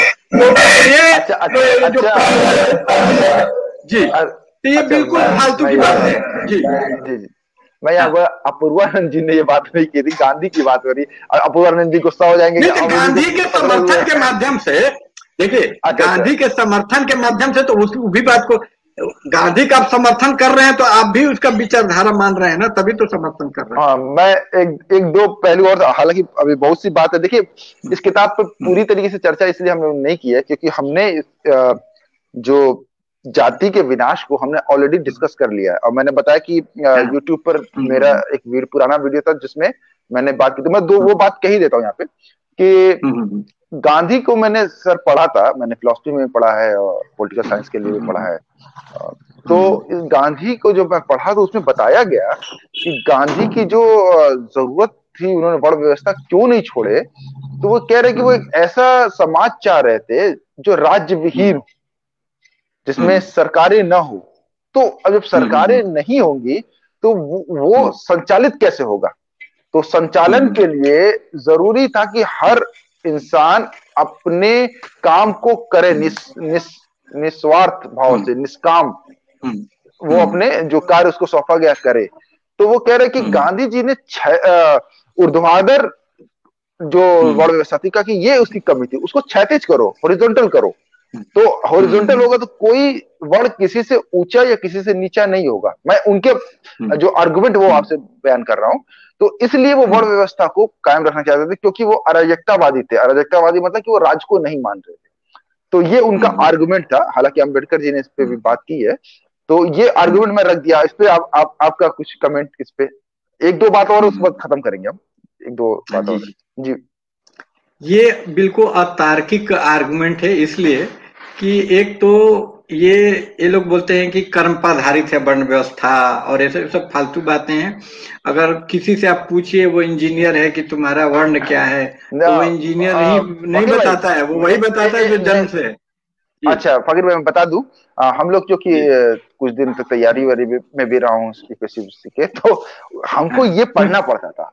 ठीक है, तो मैं आपको बता रहा हूँ कहाँ से मैं गांधी जी के इस विचारों को मैंने देखा है। तो ये स्पेक्ट्रम की है, तो अगर कोई देखना चाहे तो देख सकता है। तो इसको जी हाँ बोलिए।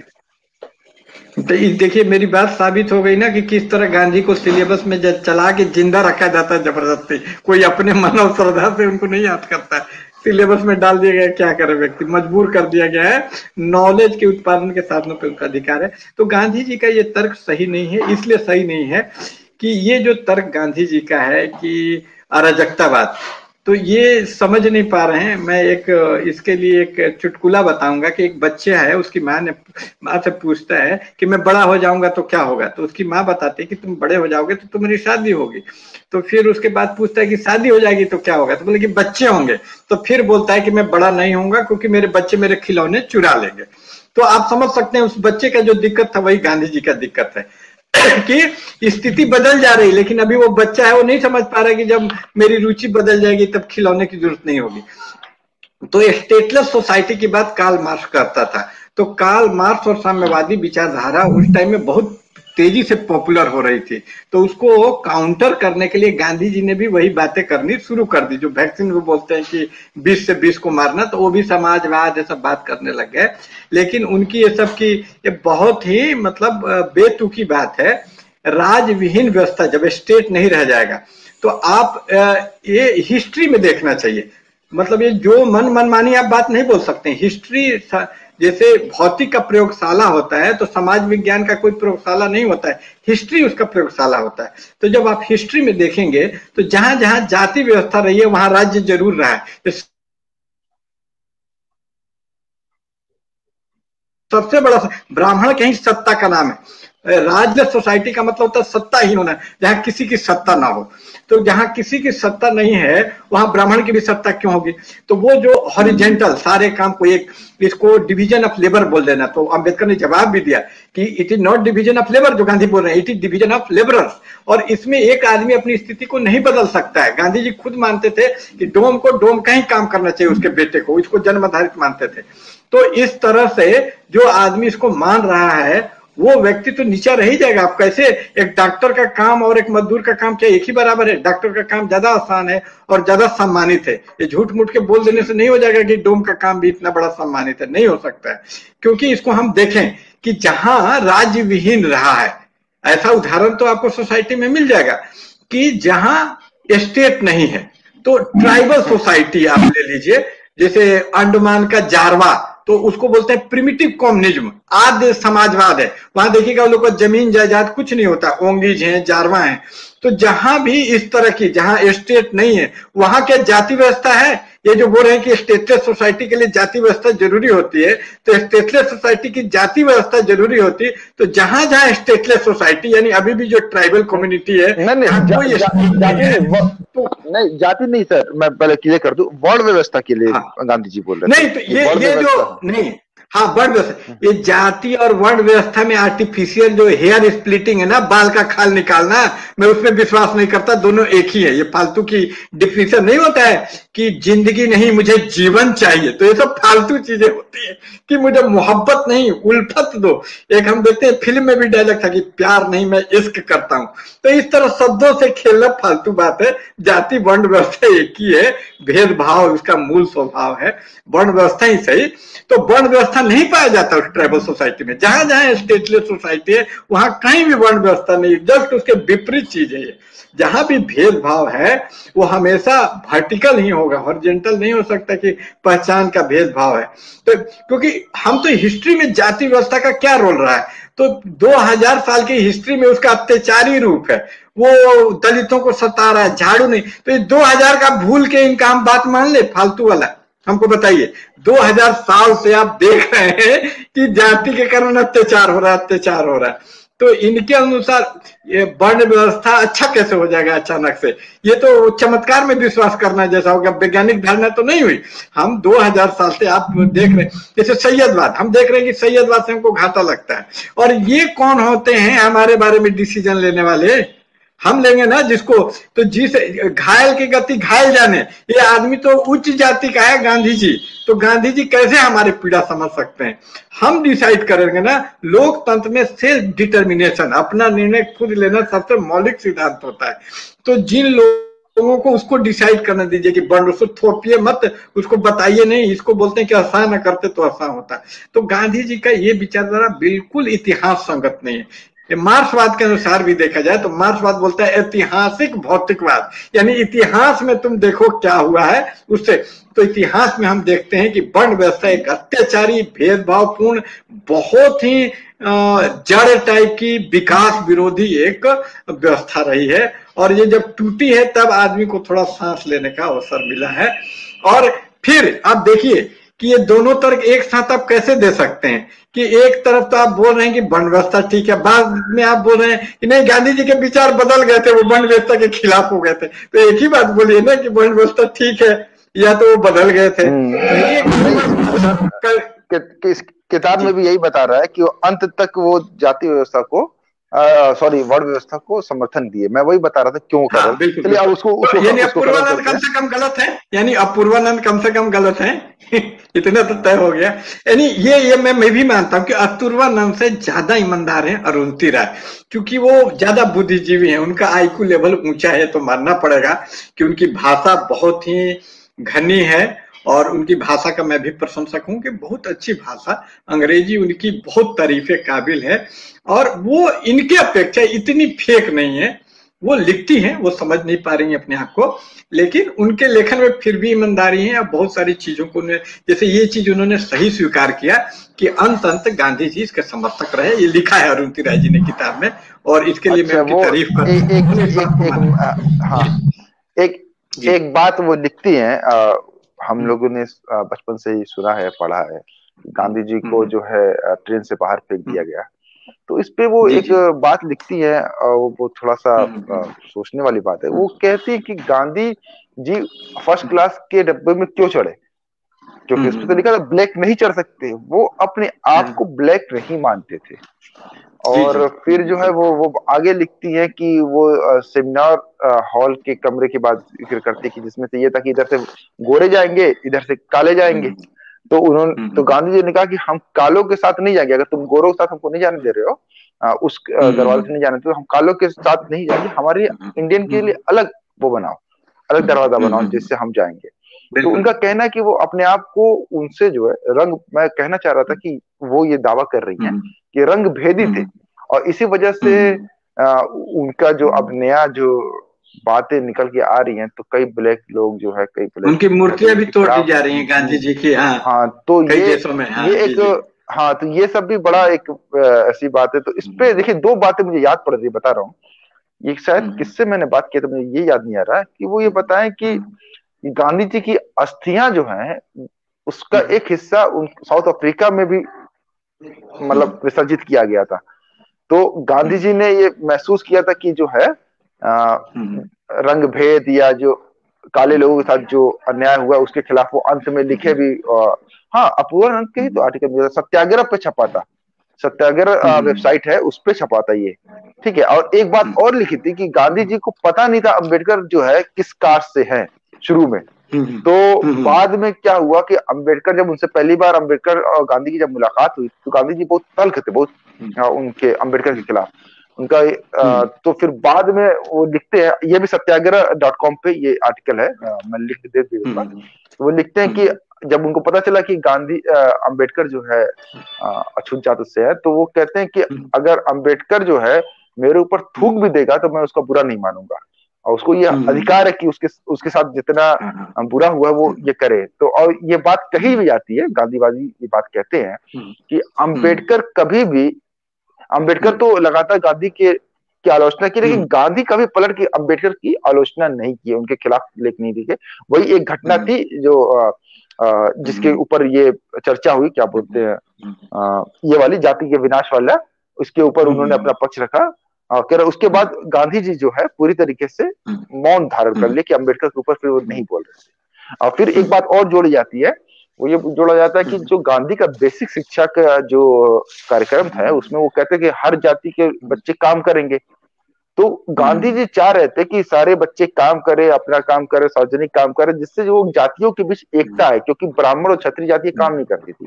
तो ये सब पूरा आर्गुमेंट है, गांधीवादी आर्गुमेंट है, मैं आपके सामने रख रहा हूँ। और एक लास्ट में एक और सवाल था, उसके बाद खत्म कर देंगे।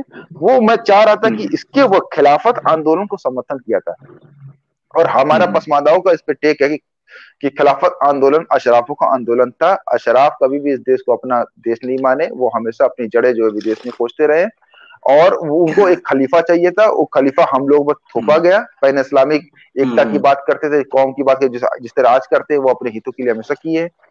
खिलाफत आंदोलन के ऊपर मैं सेपरेट एक आर्टिकल भी लिखने की सोच रहा हूँ कि किस तरीके से उन्होंने जो है, खिलाफत आंदोलन था क्या कि भाई वो खलीफा है और वही हमारा सब कुछ है, इस देश से हमारा कोई लेना देना नहीं, ठीक है। और गांधी जी इसको समर्थन करते हैं, तो वो एक खतरनाक चीज थी मेरे हिसाब से, खिलाफत आंदोलन। तो ये दोनों, पहले ये वाली बात गांधी जी के तर्कों वाली कि अंबेडकर को क्या कभी विरोध नहीं किया, पहले इस पे थोड़ा सा बोल लेते हैं आप।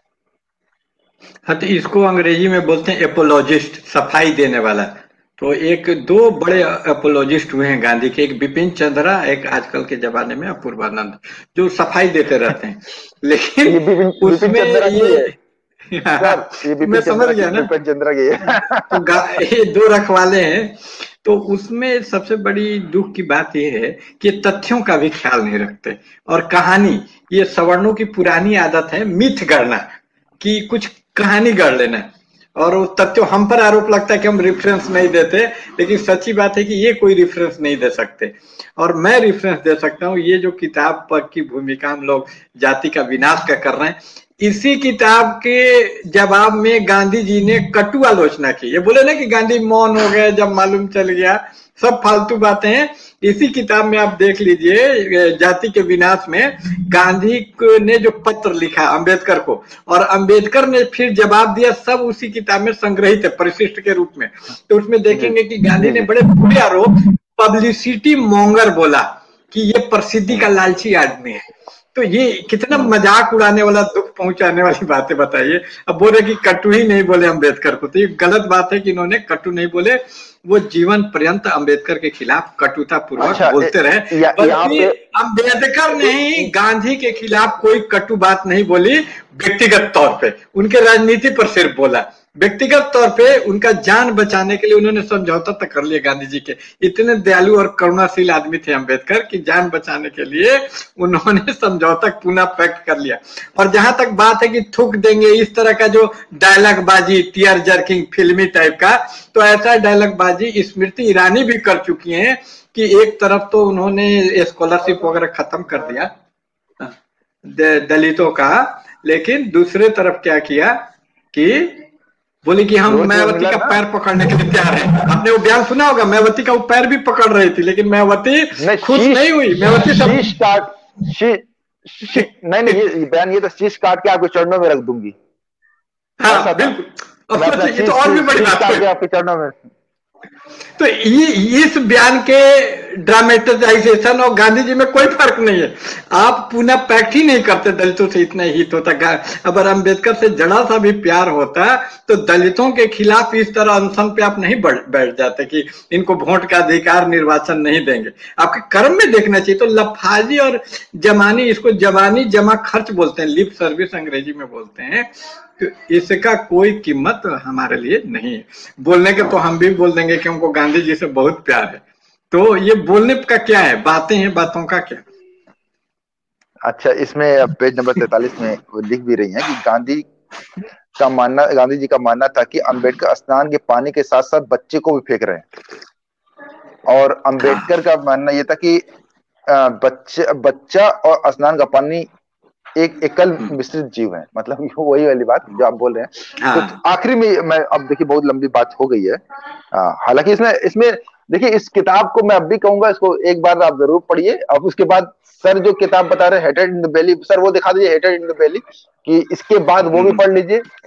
हेटेड इन द बेली जो हमारे राउंड टेबल इंडिया से निकली है, ठीक है। ये किताब मुझे लगता है पहले इसको पढ़ लें, फिर उसके बाद हेटेड इन द बेली पढ़ लें। इसको पढ़ेंगे, इसमें आपको रेफरेंस बहुत मिलेगा।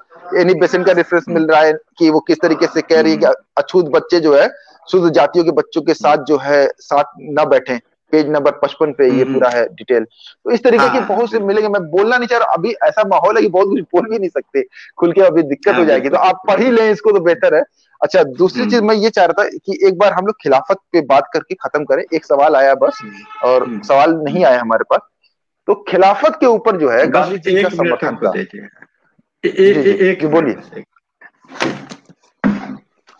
खिलाफत आंदोलन के ऊपर गांधी जी का ये टेक था कि वो सोच रहे थे किसी तरीके से इनको मिला लिया जाए। और हम पसमानदा आंदोलन के जो कार्यकर्ता हैं या जो बुद्धिजीवी हमारे बड़े जो हैं, हमारे ये मानना है कि ये अशराफ, बुद्धिजीवी अशराफ नेता जो थे, वो हमेशा से इस देश को अपना नहीं माने। इसलिए इस देश के बहुसंख्यक को, जब लोकतंत्र आया तो यहाँ के जो बड़े बड़े बुद्धिजीवी, मुस्लिम बुद्धिजीवी थे, उन्होंने लोकतंत्र का विरोध कर दिया। क्यों किया? उनको ये पता था कि लोकतंत्र आएगा तो यहाँ की बहुसंख्यक जो है वो शासन करेगी। हो सकता है कालांतर में जो है यहाँ की जो जिन जातियों को पसमानदा जाति बोलते हैं वो लोग शासन करने लगे। तो हमारे इकबाल, जो कितने महान इकबाल थे, वो भी जो है लोकतंत्र के खिलाफ शेर लिख रहे हैं। तो जितने बड़े बड़े, आप खुद भी सर्च कर लीजिएगा, जितने बड़े बड़े लोग थे उन्होंने लोकतंत्र के खिलाफ जो है लिखना शुरू किया था। लेकिन जब लोकतंत्र स्थापित ही हो गया तो अब उनको एक कौम की जरूरत थी जो उनको वोट करे। तब पसमानदा को अपने कौम में मिला लिया। उससे पहले तो वो कौम का हिस्सा भी नहीं थे। उससे पहले तो वो दी अदर करके रखा जाता था। इसके ऊपर एविडेंस एविडेंस भी है, मैं उसको शेयर भी कर दूंगा आपके साथ, कि सल्तनत पीरियड, मुगल पीरियड में किस तरह दिखा गया। और जो हमारे बड़े बड़े सूफी उफी का भी किरदार बहुत अच्छा नहीं रहा, ठीक है। तो मैं ये कहना चाह रहा था कि ये पैन इस्लामिक मूवमेंट बनाने की कोशिश थी खिलाफत आंदोलन को। और ये था कि खलीफा है वो हमारा, अगर वो नहीं रहेगा तो हम उस देश में नहीं रहेंगे जिस देश में जो ब्रिटेन वाले रहेंगे। वो अपनी जड़ें भी यहाँ पे नहीं देखते थे। उनको लगता था किसी तरीके से हम वो यहाँ पे आ गए हैं, बस गए हैं, अब हमको जाना उधर ही है। सारी सारी मोहब्बतें जो है उधर ही, कूफा से, इराक से, मदीना से उधर ही थी। तो और हम पसमानदा के साथ ब्लैक स्किन व्हाइट मास्क वाला मामला था कि हम जो है अशराफों की नकल कर रहे थे कि हम अपनी भाषा छोड़ दें, अपनी संस्कृति छोड़ दें। अशराफ बनने थे, अशराफ हमको अपने में मिलाया नहीं, तो हम जो है जड़ विहीन समाज बन के तैयार हो गए। ठीक है, आज भी वही स्थिति, जड़ विहीन समाज ही है हम लोग। ठीक है, तभी तो इसके मासूम के ऊपर थोड़ा बारे सा में लिख बात रहे हैं। इसके ऊपर बात कर लेते हैं। अपने बारे में नहीं तो लिखते हैं। जी जी जी। हाँ जी जी। उसके बाद जैन बशीर साहब का एक सवाल है, वो ये पूछ रहे जैन बशीर साहब कि बहुजन समाज के बुद्धिजीवी लोग ब्राह्मण के खिलाफ बोलते हैं पर सैयदवाद के खिलाफ नहीं बोलते हैं, क्या उनकी भी हालत आप द्वारा बताए गए शायरों की तरह ही हो गई है? तो इस पे असल में कुछ कार्यकर्ता ही लिख पा रहे सैयदवाद के खिलाफ। ये बात सच है, वही वाली बात है कि किस तरीके से सैयदवाद के खिलाफ। अरे सैयदवाद है अपने आप में, पहले इसी पे तुम बात करके देख लो, कोई मानने को तैयार नहीं होगा। बस मैं पसमानदा कार्यकर्ताओं के बीच में कह रहा हूं मैं, बाकी दूसरी बात है। अभी आप कुछ बोलने की कोशिश करते हैं तो कितनी आलोचना सुनने को मिल जाती है कि हाँ ना सैयदवाद के खिलाफ। जी जी, अब ये इस पे बात कर लेते हैं। अब 1 घंटा 20 मिनट हो गया है। इनका उत्तर मेरे पास है कि ये जी जो जी। कैटेगरी है, जैसे ब्राह्मण में तो हम लोग दक्षिणपंथी ब्राह्मण, कन्हैया टाइप का ब्राह्मण अलग अलग देखते हैं, लेकिन हम लोग बहुजन समाज को, दलित समाज को एक मोनोलिथ बना देते हैं। तो उसमें कई गुट हैं, इनका आरोप सही है कि एक हम्म गुट है जो हिंद दलित मुस्लिम एकता की बात करता है, मुस्लिम के अंदर जो सामाजिक खांचे में बटा हुआ है, जो भेद है उसको नहीं मानना चाहते। लेकिन एक गुट हम्म ऐसा भी है जैसे राउंड टेबल इंडिया वाले लोग, वो हम्म। पूरी तरह से पूरे विजिबिलिटी जिसको बोलते हैं इनविजिलाइज, तो इसको पूरी तरह अरे विजिलाइज हम करते हैं और इस पर लिखते हैं राउंड जी। टेबल राउंड टेबल इंडिया को और खासतौर से कुफीरदा को और हमारे आजाद भाई को, ये लोग हमें हाँ। मतलब लेके आए। मैं लिखना ही शुरू किया उनकी वजह से। हाँ। उन्होंने पीछे पड़ गया हाँ, कि लिखना बिल्कुल शुरू बिल्कुल। करो, तुम लिखो। हाँ। मुझे डर था कि मैं हाँ। नहीं लिखता था, डर की वजह से। हाँ। लेकिन वो हाँ। जब पीछे पड़ गया तो मैं कहा अच्छा ठीक है लिखते हैं, लेकिन अब्दुल्ला हाँ। मंसूर के नाम से नहीं लिखूंगा मैं। हाँ, ठीक। तो वही मैं कहना चाहता था कि इसको आप जनरलाइज ना करें। इसमें भी तरह तरह के गुट हैं और एक हेट्रोजीनियस सोसाइटी है, मतलब ये भी एक समान ऐसा नहीं कि सब लोग एक तरह के हैं। हाँ, कुछ जो है एक पूरा गुट है, वही गुट ज्यादा है, इनका आरोप सही है। 80% लोग अभी भी दलित मुस्लिम एकता की बात करते हैं और मुस्लिम के अंदर जो स्टेटिफिकेशन है, स्तरीकरण है, उस पर ध्यान नहीं देते। लेकिन 20% लोग जागरूक हो चुके हैं और इसका सही वर्ग का कॉग्निजेंस लेते हैं, उसके बारे में लिखते हैं। और सहयोग हमारा एक कोलोब्रेशन है, आप देखिएगा कि जो पसमानदा लोग हैं और इस तरह के, यानी कि जनता के स्तर पे नहीं पहुंच पाया, लेकिन बौद्धिक लेवल पे कोलोब्रेशन में देख पाता हूं कि जो बुद्धिजीवी हैं लिखते हैं, आपस में अपने विचारों का आदान प्रदान करते हैं, सैफुल्ला भाई हैं, हम हैं। तो ये काफी हद तक है, इतना निराशाजनक स्थिति नहीं। बस लेकिन ग्राउंड पॉलिटिक्स के लेवल पे नहीं, पॉलिटिक्स के लेवल पे अभी भी हम लोग वो दलित मुस्लिम एकता वाला पॉलिटिक्स करते हैं, जो कि उसको हम लोग को तोड़ना होगा, पसमानदा दलित एकता तक ले जाना होगा। ये आपका आरोप सही है कि पॉलिटिक्स सियासत में ये अभी मुमकिन नहीं हो पाया। अभी वहां यूपी में ही दलित और मुस्लिम का गुट बना, जबकि दलित और पसमानदा का वो गुट बनना चाहिए था, जो पिछड़ा पिछड़ा एक समान, हिंदू हो या मुसलमान। तो रिलीजन को दरकिनार करके, रिलीजन को चर्चा में ही नहीं लाना हम लोगों को, और इसको लाना है तो इस तरह का एक वो हम लोग को कोशिश करना चाहिए था। तो ये अच्छा, ठीक मैं है इनकी मैं एक एक एक बात। एक बात और मैं अपनी ओर से जोड़ देता हूँ। वो बात ये कि हम्म। इस हम्म। पसमानदा में भी बहुत से ग्रुप हैं। मैं बार बार ये बात इसलिए कहता हूँ ताकि आप ये बात समझ लें कि हम्म। पसमानदा जिस कोई भी आंदोलन जब खड़ा होगा, जैसे अभी हम हाँ। लोग बात स्वतंत्रता हम्म। आंदोलन की कर रहे थे, तो अंबेडकर का एक हम्म। ग्रुप है ना उसमें, फिर गांधी का एक हाँ, ग्रुप बिल्कुल है, बिल्कुल। फिर आप देखिएगा हम्म। कि उसमें कम्युनिस्टों का एक ग्रुप निकलेगा। ठीक है। भगत तो सिंह का उसी ग्रुप तरीके है, से हाँ। भगत सिंह का ग्रुप हम्म। निकलेगा, क्रांतिकारियों का ग्रुप निकलेगा। हम्म। तो उसी हम्म। तरीके से पसमानदा आंदोलन में भी अलग अलग ग्रुप हैं। तो उसमें से एक ग्रुप नास्तिक भी आपको निकलेगा, एक ग्रुप बहुत धार्मिक हम्म। निकलेगा, उसको रहेगा कि कुरान हम्म। को स्टेब्लिश कर दो, हदीसों को में कुछ कुछ वो सही हो जाएगा, ये सारी चीजें पॉलिटिकल बराबरी नहीं हो है, जाएगा, हाँ ये हाँ हाँ हाँ ये हाँ। बराबरी हो जाएगा। एक ग्रुप जो है वो राष्ट्रवादियों का दिखेगा कि वो हम्म। राष्ट्रवादियों की तरह ही बात कर रहे हैं। ठीक है। और हम्म। एक ग्रुप हम लोग जैसा दिखेगा, थोड़ा डाइवर्जेंट है, हम्म। इधर उधर घूमते रहते हैं, कभी किसी में कभी किसी में। ठीक है। तो हम्म। और लेकिन बेसिकली मैं अपनी बात कर दूं, बेसिकली मैं हम्म। अम्बेडकरवादी ही हूं। और मैं हम्म। जो है ये दलित और पसमादा एकता के ऊपर ही हम मेरे जो सोच है वो हाँ यही हाँ, है। बिल्कुल मैं तो बिल्कुल बिल्कुल बिल्कुल बिल्कुल। लेकिन मैं मेरी भी मैं सोच यही है क्योंकि जी। हम हाँ, लेकिन मैं जो है क्योंकि अभी आंदोलन बढ़ रहा है, तो क्रिटिक किसी को नहीं किया जा रहा है कि होता है हम्म। असहमतियां। ऐसा नहीं कि हमारे सबसे सहमति होती है, हम्म। हमारी भी अंदर बहुत असहमतियां होती है, लेकिन ये होता है कि अभी हम्म। आंदोलन शुरू ही है, अभी हम क्रिटिक हम्म। करना शुरू कर दे, पता चला कि बनने से पहले चीजें बिगड़ने लगी। हाँ, क्रिटिक बिल्कुल हमारे बिल्कुल। अलावा क्रिटिक करने वाले तो पूरा इतना बड़ा समाज मौजूद है, शराब समाज मौजूद है, हाँ, मतलब वो बिल्कुल क्रिटिक बिल्कुल करे, आराम बिल्कुल। से बैठ के क्रिटिक करे। ठीक है। हम बिल्कुल विदिन सही। पसमाना सोसाइटी अभी हम्म। पसमाना आंदोलन में हम पसमाना आंदोलन में हमारा मानना है कि हम न्यूनतम सहमति के साथ एक दूसरे के साथ जुड़ के रहें। अब देखिए हाँ, वो बिल्कुल। चलेगा भी, कोशिश कर रहे हैं कि 10 साल तक कम से कम हम न्यूनतम सहमति के साथ जुड़ के रहे। फिर जिसको जहां हाँ पे जी जी। समझ में आएगा अपना जो है लोहियावादी ग्रुप बना ले, तो कोई अम्बेडकरवादी, कोई पेरियारवादी बनाए, वो ठीक है, वो चलेगा, वो चलेगा। इसी तरीके से आंदोलन चलते हैं। और आंदोलन कोई मैगी हाँ, बनाने का, बिल्कुल आंदोलन ऐसे ही हाँ चलता है, बिल्कुल। हाँ, मैगी बनाने की तरह नहीं होता कि 2 मिनट में तैयार है। ये अपनी जिंदगी ना तक ना। देखना होगा हम लोग को। तो ठीक है। फाकिर भाई ये हो गया आज का, ठीक है। अब सवाल एक ही आया तो क्या उसका जवाब दिया। अब ये इस 15 दिन लगेगा मुझे पढ़ने में, हाँ उसके बाद इसी पे चर्चा कर, अगली किताब इसी को रखते हैं। हाँ, बिल्कुल बिल्कुल बिल्कुल बिल्कुल। ठीक है, बहुत ये बहुत सारी शुक्रिया। किताबें आपस में जुड़ी हुई हैं, सारी हाँ किताबें जी जी, आपस में इसीलिए जुड़ी तो हुई मैं हैं, इसको बिल्कुल चुन बिल्कुल। चुन चुन चुन के ला रहे हैं हम लोग। हम्म, चलिए फिर है, जय हाँ हिंद। बिल्कुल। जय जय पसमादा, जय भीम। जय पसंद। जय